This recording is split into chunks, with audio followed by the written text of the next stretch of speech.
Alors, bonjour tout le monde. Alors, il me fait plaisir de vous présenter Radar Loisirs. Radar Loisirs qui est notre projet de pilote qu'on a réalisé dans la MRC de la Cour-de-Beaupré puis qu'on est maintenant prêt à diffuser un peu partout dans la région de la capitale nationale. Alors, je vais vous faire la présentation qu'on a fait au maire de la MRC de la Cour-de-Beaupré. Donc, qui est en fait une compilation des données recueillies dans chacune des municipalités. Donc, c'est une compilation MRC, donc il n'y a pas de données spécifiques sur chacune des municipalités. Alors, je vais vous faire cette présentation-là, puis ensuite de ça, on va regarder ensemble le protocole d'entente. Donc, qu'est-ce qu'on s'attend de chacune des municipalités, puis aussi, c'est quoi nos objectifs de réalisation de Radar Loisirs pour votre territoire. Alors, sans plus tarder, commençons.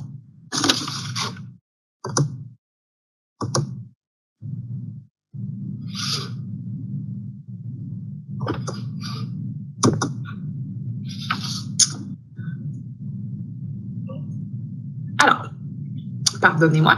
Alors, Radar Loisirs, voilà. Alors, l'offre de qualité des services récréatifs d'une municipalité est l'un des facteurs d'attraction des nouveaux arrivants dans le choix de leur nouvelle résidence. Une offre de qualité, oui, mais comment on fait pour l'évaluer? Alors, c'est pourquoi nous vous proposons une méthode innovante basée sur une dizaine d'indicateurs qui permettent d'évaluer votre offre actuelle, mais également de constater comment elle pourrait être améliorée. Voici Radar Loisirs. Alors, l'origine du projet, en fait, l'idée vient d'un besoin qui est exprimé par la population de la Côte-de-Beaupré qui souhaitait l'amélioration de l'accessibilité sous tous ses angles aux loisirs. Les responsables de loisirs, quant à eux, souhaitaient, se mobiliser, se concerter sur l'offre aux citoyens. Alors, grâce au financement de Côte à Côte en action, l'ULSN a mis sur pied ce portrait du loisir. Notre objectif, c'est d'orienter les démarches de planification de l'offre de loisirs sur le territoire de la MRC en portant un regard sur chacune des municipalités qui la composent. Il s'agit en fait d'un outil de prise de décision qui vous offre aussi une connaissance stratégique de votre milieu. Alors, pourquoi est-ce qu'on a choisi l'image du radar? En fait, c'est pour avoir une image actuelle, une genre de photo de la situation et d'identifier à l'avance qu'est-ce qui s'en vient. Donc, les nouveautés, la concurrence, donc un petit peu comme ça, là, un peu comme le fait un radar dans l'armée. Radar Loisirs se veut un outil permettant de faire le point sur la situation actuelle concernant l'offre de loisirs et qui est possible aussi de l'actualiser, ce portrait-là. Donc, on peut repasser le radar en mettant à jour les données. Et donc, bien sûr, c'est sûr que faut toujours que la municipalité souhaite faire cette démarche-là. Alors, les principales fonctionnalités, donc ça permet de rendre compte du contexte actuel, de procéder à un inventaire incluant une analyse quantitative et qualitative, de reconnaître vos réalisations, d'améliorer la réflexion sur les besoins futurs et actuels, et tout ça grâce à des données existantes. Et je tiens à mentionner que ce type de portrait-là, sous cette forme-là, c'est vraiment unique au Québec. Donc, on est vraiment des précurseurs là-dedans. Alors, la méthodologie, Radar Loisirs est fondée sur la programmation saisonnière de chacune des municipalités, les inscriptions aux activités, le calendrier des événements. On réalise également des entrevues sous forme de questionnaires aux responsables de loisirs. On fait aussi un sondage à la population, donc un sondage qui est en ligne. Alors, sans plus tarder, on rentre dans le vif du sujet. Alors ici, on commence par l'évaluation des infrastructures de loisirs municipales uniquement. Alors ici, sur la carte, on a vraiment tous les sites qui sont géolocalisés sur Parcomètre. Donc, on a vraiment une carte qui permet de voir un petit peu les concentrations d'infrastructures, donc les pôles de pratique, si je peux m'exprimer ainsi, et aussi l'étendue sur le territoire. Donc, quelle est la couverture là, qui est faite par les sites de loisirs? Fait qu'ici, on voit vraiment que tout est concentré vraiment le long de la route 138, longeant le fleuve. Ensuite de ça, on a établi une typologie propre à Radar Loisirs qui est inspirée de la littérature, mais qui est vraiment adaptée pour Radar. Donc, chacun des sites s'est vu attribuer une typologie qui permet d'établir un rayon de desserte. Le rayon de desserte, c'est dans le fond le territoire qui est desservi par cette infrastructure, par ce site-là. Donc, ça nous permet de voir encore là, est-ce qu'il y a des secteurs qui sont surdesservis et où est-ce qu'il y a des déserts de services? Donc, ça va vraiment nous permettre d'aller prioriser les investissements, donc faire le choix de notre prochain parc, faire un choix de conserver ou non un parc, etc. Ensuite de ça, on procède à l'évaluation qualitative des sites, donc ce que l'équipe terrain est en train de réaliser. Donc, on évalue chacun des sites selon 3 critères. Donc, selon le critère de sécurité qui vaut pour 50% de la note du site, l'attractivité qui vaut pour 35% et l'accessibilité qui vaut pour 15%. Donc, chacun des sites se voit attribuer une note, soit dans le vert, dans le jaune ou dans le rouge. Puis, ça nous permet d'établir encore là, les priorités d'investissement. Donc, où sont les lacunes sur nos sites, où sont nos forces, puis comment orienter nos actions là, pour prioriser ces investissements-là sur un petit plan d'action également. Par la suite, on a regardé au niveau de la programmation. Ce que j'entends par la programmation, c'est vraiment là vos dépliants que vous envoyez par la poste ou par courriel ou sur votre site Internet à la population. Donc, chacune des activités est compilée dans un tableau par type d'activité et par âge. Donc, ce qui nous permet de dresser ces bandes-là. Alors, d'une part, on est capable de voir par groupe d'âge, est-ce qu'il y a une variété assez équilibrée et intéressante? Donc, où est-ce que on voit, par exemple, que, bon, ici, un peu partout, la couverture d'activités sportives est très importante versus les activités culturelles. Et d'une autre part, on croise ces données-là avec la courbe démographique de votre population. Alors, on peut voir, est-ce qu'il y a assez d'activités offertes par groupe d'âge? Donc ici, on constate que les 51 ans et plus, qui comportent 41% de la population de la MRC, sont moins bien desservis. Alors, ça nous permet de dire, bon, est-ce qu'on augmente notre offre? Est-ce qu'il y a d'autres acteurs dans le domaine qui leur offrent ces activités-là? Donc, ça permet vraiment de se questionner sur notre offre directe aux citoyens. Ensuite, on a fait à peu près le même genre d'exercice, mais avec les événements. Donc, les événements qui sont ponctuels, qui reviennent d'année en année, mais qui ne se répètent pas plus de 4 fois durant l'année. Alors, on les a encore là classés par type d'événement, donc culturel, sportif ou de loisirs, et on les a mis sur une échelle, sur une année, dans le fond. Et ça nous permet de voir est-ce que il y a des périodes de l'année qui sont plus creuses, ou est-ce qu'il y a moins d'événements. Donc, si on veut créer un nouvel événement, où est-ce qu'on devrait l'insérer? Et aussi voir est-ce qu'il y a assez d'événements sportifs versus des événements de loisirs. Par exemple, on voit ici que en janvier et mars, il n'y a aucun événement sportif qui est offert sur ce territoire-là. Donc, on aurait peut-être la place à l'innovation de ce côté-là. Donc, toujours dans la programmation, on s'est attardé sur qui offrait les activités. Est-ce que c'est la municipalité principalement qui offre les activités ou est-ce que c'est des organismes? Ça permet aussi de justifier un petit peu le type de travail que va faire le professionnel en loisir. Donc, si c'est majoritairement des organismes qui offrent nos activités, ben votre rôle sera en fait de soutenir ces organismes-là, versus si c'est la municipalité qui fournit des activités, donc le rôle va être un petit peu différent, donc un petit peu plus dans l'action, etc. Donc, c'est ce que ça permet d'établir aussi. La pratique libre. Donc, on a regardé, donc, on sait la pratique libre est en forte hausse. Donc, on a questionné la population pour savoir quelles étaient leurs principales activités qu'ils faisaient dans leur temps libre qui ne nécessitaient pas d'inscription. Alors, on a classé un petit peu là, selon la grosseur de la police et en noir, là, quelles étaient les plus populaires. Ces données-là vont nous permettre de voir justement quelles sont les activités les plus populaires, qui vont nous permettre d'investir, de voir où est-ce qu'on doit investir dans nos infrastructures. Par exemple, la randonnée, qui est très, très, très populaire, mais est-ce qu'on peut améliorer nos sentiers dans notre municipalité, de garder notre monde chez nous pour qu'ils puissent faire leur activité préférée sans avoir à se déplacer dans les parcs régionaux, etc. Ensuite, toujours au niveau des tendances, suite au questionnaire au directeur de loisirs, on leur demandait qu'est-ce qui est en hausse, qu'est-ce qui est en baisse, quelles activités ont été annulées, quelles nouvelles activités ont été ajoutées. On était capable de dresser une tendance sur un territoire MRC. Donc, c'est sûr que c'est pas des tendances qui sont nécessairement provinciales, elles sont très propres à votre MRC. Donc, ça nous permet de prévoir un petit peu peut-être certains déclins d'activités ou quelles nouvelles activités qui sont très en vogue qu'on pourrait ajouter à notre programmation. Par la suite, on a évalué les déplacements. Donc, avec les données d'inscription, avec les codes postaux, on est capable d'aller voir quel était le mouvement de la population sur le territoire de la MRC. Donc, où chaque résident se déplace pour vivre une activité. Puis on a divisé aussi la MRC par pôle de pratique. Donc, on a fait des regroupements naturels là, de municipalités qui sont très près géographiquement. Puis après ça, on regarde est-ce que les citoyens se déplacent d'un pôle à l'autre, est-ce qu'ils consomment davantage à l'intérieur de leur pôle ou se déplacent carrément vers la ville de Québec ou vers Charlevoix ou vers une autre MRC.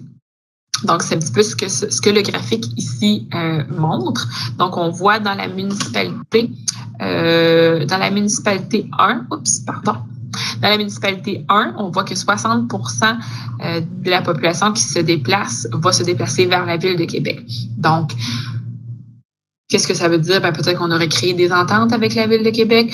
Peut-être qu'on devrait se questionner sur qu'est-ce qu'ils vont consommer vers la Ville de Québec. Est-ce que ça s'offre chez nous? Pourquoi est-ce qu'ils vont le faire là-bas plutôt que chez nous? Il y a tout plein de questionnements qui peuvent se faire. Aussi, selon les déplacements naturels de la population, vers où est-ce qu'ils se déplacent, ça permet de voir aussi quelles municipalités peuvent, entre elles, créer des ententes pour offrir une seule activité dans une seule municipalité qui va permettre d'atteindre plus facilement la masse critique pour pouvoir offrir cette activité-là ou pour le développement d'infrastructures communes. Donc, je sais pas, par exemple, on dit on veut mettre une nouvelle aréna, on le met où cette aréna-là? On regarde un petit peu les déplacements naturels de la population. Donc, on voit très bien que les gens se déplacent beaucoup d'est en ouest. Alors, peut-être que le choix d'une municipalité plus dans l'ouest serait favorable pour avoir une infrastructure majeure, par exemple. Donc, c'est toutes les données qu'on peut interpréter grâce à ce graphique-là. On vous présente aussi les données de déplacement pour le motif du loisir versus les déplacements pour le motif du travail. Alors, on constate que les gens vont beaucoup consommer leurs activités de loisir vers leur lieu de travail. Donc, le déplacement est le même. Les déplacements peuvent être combinés. Ils sont déjà habitués de faire cette route-là exemple, ici, là, c'est vraiment la Ville de Québec. Donc, 43% des gens dans le coin de Saint-Fériol, Saint-Anne-de-Beaupré travaillent vers la Ville de Québec et 22% de la population se déplace vers Québec pour consommer leur activité de loisir. Ensuite, on a regardé les ententes. Donc, ici, c'est vraiment un listing quantitatif des ententes. Donc, on voit ici qu'il y a beaucoup d'ententes intermunicipales, très peu d'ententes avec les écoles. Donc, ça nous permet, nous, en tant que municipalité, de se situer par rapport aux autres dans la MRC, voir que, il y a certaines municipalités qui ont développé des ententes avec l'école, avec leur école primaire. Moi aussi, j'aimerais ça développer cette entente-là. Je contacte mon collègue pour voir comment il a fait, consulter son entente, voir c'est quoi les modalités, tout ça, pour m'aider là, à évoluer comme ça. Ensuite, les investissements. Donc ici, on a mis c'est les données du MAMO, donc c'est les dépenses engagées en loisirs et en culture par capita. Donc, on a ici 141 et 64 $ en moyenne dans la MRC qui est investi en loisirs. Puis en dessous de ça, on compare avec les moyennes provinciales selon la tranche de municipalité. Donc, dans vos portraits locaux, donc de votre municipalité, vous allez avoir votre chiffre, votre municipalité, vous allez pouvoir aussi vous situer par rapport au reste de la MRC, puis par rapport au reste du Québec selon votre grosseur de population. Ensuite, on fait un petit récapitulatif des dernières années des principaux investissements. Donc, cet argent-là, par capita, à quoi il a servi. Donc, on montre un petit peu les principales réalisations dans la MRC. Puis, c'est un petit peu la table dans le dos là, pour dire, regardez, là, qu'est-ce qu'on a fait de bien pour nos citoyens. J'ai aussi ajouté dans le bas de l'écran toutes les nouvelles ressources qui ont été embauchées, les créations de postes en loisirs. Et ensuite, on approche de la fin au niveau des communications. Donc, dans le sondage à la population, on a demandé aux citoyens quels étaient les principaux canaux de communication qu'ils utilisaient. Donc, ça va vous permettre de vous orienter davantage sur comment faire votre promotion pour bien faire connaître vos activités, vos programmations, vos services. Alors ici, mes domaines informatiques sont très forts.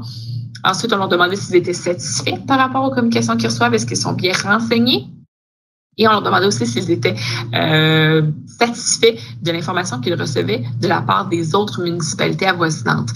Donc, c'est que l'information circule beaucoup sur le territoire pour que si une activité n'est pas offerte chez nous, bien, que je puisse aller la consommer ailleurs. Ensuite de ça, ici, bien, j'ai ajouté le diapositive sur la promotion du travailleur en loisir. Donc, pour vraiment valoriser votre travail auprès des élus ou pour inciter peut-être certains élus à faire une embauche d'un professionnel en loisir s'ils n'en ont pas ou d'ajouter des professionnels en loisir si nécessaire, etc. Alors, le professionnel en loisir, c'est une personne qui a reçu généralement une formation collégiale ou universitaire dans le domaine. C'est un travailleur qui est multitâche. Il est considéré comme un agent facilitant de l'expérience optimale de loisir grâce à ses connaissances, son expertise, son engagement et son leadership dans ses actions.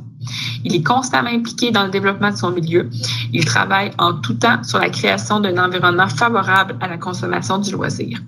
Le professionnel en loisir travaille toujours avec et pour ses citoyens dans l'objectif d'améliorer la qualité de vie du milieu. C'est pourquoi il est toujours présent lors des consultations, à la signature des protocoles, il est responsable de la gestion des installations, de la programmation, de l'aménagement des parcs, etc., etc., etc. Alors voilà pourquoi il est primordial d'avoir un professionnel en loisir qui est pleinement dédié au développement du loisir dans votre municipalité. Donc, c'est ce qui conclut le portrait. Et je termine un petit peu avec la suite de radar.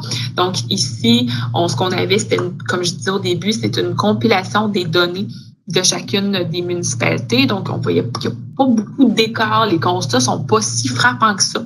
Mais lorsqu'on regarde chacune des municipalités, leur petit radar à eux, bien là, on voit les écarts qui sont beaucoup plus grands, là, où il y a vraiment des trous de service ou certaines problématiques.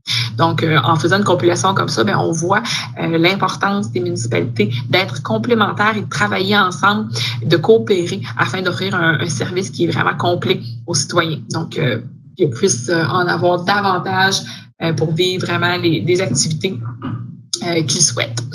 Donc, la suite de radar, donc chacun va se voir remettre la présentation de la compilation des données de la MRC, va recevoir son radar pour sa propre municipalité pour permettre de faire des comparaisons, va recevoir également un fichier Excel contenant toute la base de données qui nous a servi à compiler ces données-là. Donc, il va permettre d'aller approfondir un petit peu les résultats, de comprendre pourquoi est-ce qu'on en arrive à ça, puis quelle était la démarche également. Aussi, l'ULS est présent pour vous accompagner là-dedans. Donc, on va pouvoir vous aider à interpréter les résultats. Si vous avez de la difficulté à les comprendre, on peut également retourner dans vos municipalités pour faire cette présentation-là à vos conseils municipaux. On peut prendre aussi en charge des mandats. Donc, s'il y a certaines données que vous trouvez très pertinentes, mais que vous aimeriez amener à un autre niveau, que vous aimeriez ajouter, par exemple, les écoles dans vos portraits. Donc, on peut prendre en charge certains mandats comme ça pour aller approfondir. On peut aussi vous aider, suite à ça, à faire des plans d'action de développement, procéder à l'embauche des ressources en loisirs si vous n'en avez pas dans votre milieu.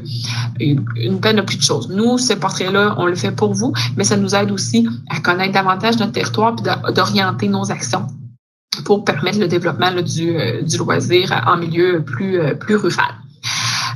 Donc, voilà. Alors, est-ce que maintenant, vous êtes prêts à passer à l'action? Alors, voilà à quoi ressemble notre fameux radar loisir. Parfait. Et maintenant, je regarde avec vous le protocole. Donc, pour en arriver à faire une présentation comme ça avec vos propres données, c'est sûr que ça me prend de l'implication de chacune des municipalités pour avoir le portrait complet de la MRC, mais aussi pour avoir chacune des données, je vais avoir besoin de votre implication. Alors, vous avez reçu un protocole qui vous explique un petit peu, dans le fond, la proposition de l'ULS et qu'est-ce que vous devez faire de votre côté. Alors, en fait, la proposition de l'ULS, nous, dans le fond, on est supporté financièrement par la mobilisation régionale des saines habitudes de vie pour propager notre outil Radar Loisirs dans chacune des MRC. Alors, c'est pour ça qu'on est capable de vous l'offrir de façon gratuitement, mais on a besoin de votre implication. Donc, on parle d'environ, comme je disais tout à l'heure, une dizaine d'heures par municipalité au maximum, selon la grosseur de votre municipalité. La majorité des choses qu'on vous demande peuvent être même complétées. Ça peut être par vos coordonnateurs. Il y a certaines choses aussi qui peuvent être faites par vos secrétaires, adjointes administratives et tout ça. Donc, c'est pas très complexe, mais ça demande un petit peu de temps, un petit peu de concentration. Alors, nous, de notre côté, ce qu'on s'engage à faire, on va compléter votre inventaire. Donc, je suis au premier point ici. On va compléter votre inventaire lorsqu'on va se déplacer sur le terrain. Donc, vous allez avoir un inventaire qui est complet. Ensuite, on va faire l'évaluation qualitative de chacun de vos sites, toujours avec Parcomètre. On s'occupe de la cueillette des données sur les documents que vous allez nous fournir. On va effectuer la compilation de toutes ces données-là, à l'exception des données de programmation. J'y reviens tantôt. On va monter la présentation de Radar Loisirs, le PowerPoint, donc autant pour la MRC que pour chacune de vos municipalités. On va préparer aussi le fichier Excel avec tous les indicateurs et toutes les données qui seront remis aussi. On va aller effectuer une présentation des principaux résultats au Conseil des maires de la MRC. Et on offre ensuite un accompagnement des municipalités dans la compréhension des résultats ou pour la mise en place d'un plan d'action s'il y a lieu. La partie la plus intéressante pour vous, votre implication. Vous devez nous fournir la liste des nouveaux sites et leur adresse s'ils sont inexistants dans Parcomètre. En fait, tout ce qui peut être construit après 2015. Vous devez autoriser l'équipe de l'ULSTN à faire l'évaluation qualitative des sites extérieurs municipaux. Vous devez compléter le questionnaire aux responsables de loisirs. On parle environ d'un travail de 2 heures. Ensuite, vous devez distribuer et promouvoir le questionnaire à la population. Le questionnaire à la population, c'est un questionnaire en ligne, un Google Form, qui va prendre environ 5 minutes à vos citoyens à compléter, qui les questionne sur leurs habitudes de pratique. Donc, qu'est-ce qu'ils consomment à l'intérieur de leur municipalité, qu'est-ce qu'ils consomment à l'extérieur de leur municipalité. On parle des communications, on leur pose même qu'est-ce qu'ils aimeraient avoir comme nouvelle activité sur le territoire, fait que ça va vous donner une donnée supplémentaire. On va aussi collecter leur courriel afin que vous puissiez les inciter à participer au sondage puis de leur offrir une gratuité, donc ou une activité, un chèque cadeau. Donc, on vous demande de fournir un incitatif à votre population. Donc, vous allez, ce qu'on vous demande de faire, c'est de faire la promotion du questionnaire sur votre site web, feuillet municipal, Facebook, et d'inviter les gens à compléter et courir la chance de gagner une inscription gratuite, des billets de spectacle pour un spectacle qui s'en vient dans votre municipalité, un chèque cadeau, peu importe, là. Donc, ça, c'est un petit investissement qu'on vous demande de faire. Ensuite, vous devez nous fournir les documents suivants. Alors, vos programmations de loisirs, donc de l'automne 2016 jusqu'à l'été 2017, on a vraiment besoin d'une année complète de référence en format original modifiable, donc un Word, Excel, pas de PDF idéalement. Donc, on veut vos données brutes là, avant que vous les ayez envoyées à votre graphiste. Ensuite, on a besoin des inscriptions à chacune de vos activités pour la même période de programmation, donc d'automne 2016 à été 2017. En version Excel modifiable.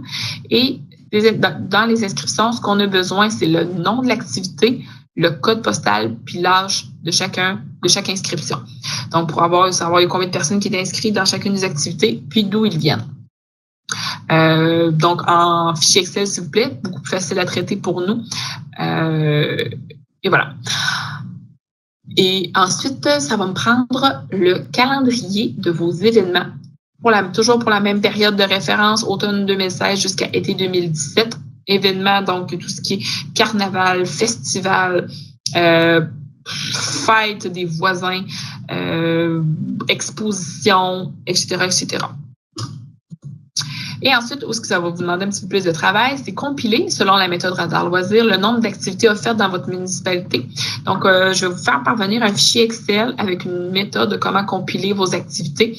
Donc, ce qu'il va falloir faire, c'est prendre chacune de vos activités pour l'année de référence et de la classer selon le type d'activité et selon le groupe d'âge. Donc, c'est tout expliqué sur le fichier que vous allez recevoir. Et finalement, signer le formulaire de consentement pour nous autoriser à réaliser tout ça. Si vous êtes intéressé à participer, bien sûr, à Radar Loisirs.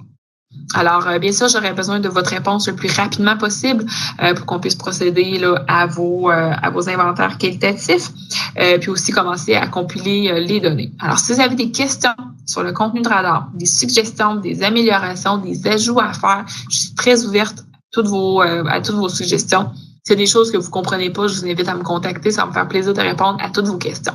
Alors, je vous remercie d'avoir pris le temps de regarder la présentation. J'espère que c'est un projet qui vous intéresse. Nous, c'est quelque chose qui nous tient très à cœur et je pense que ça peut être très utile pour le développement du loisir dans chacune de vos municipalités. Alors, je vous remercie et n'hésitez pas à me contacter.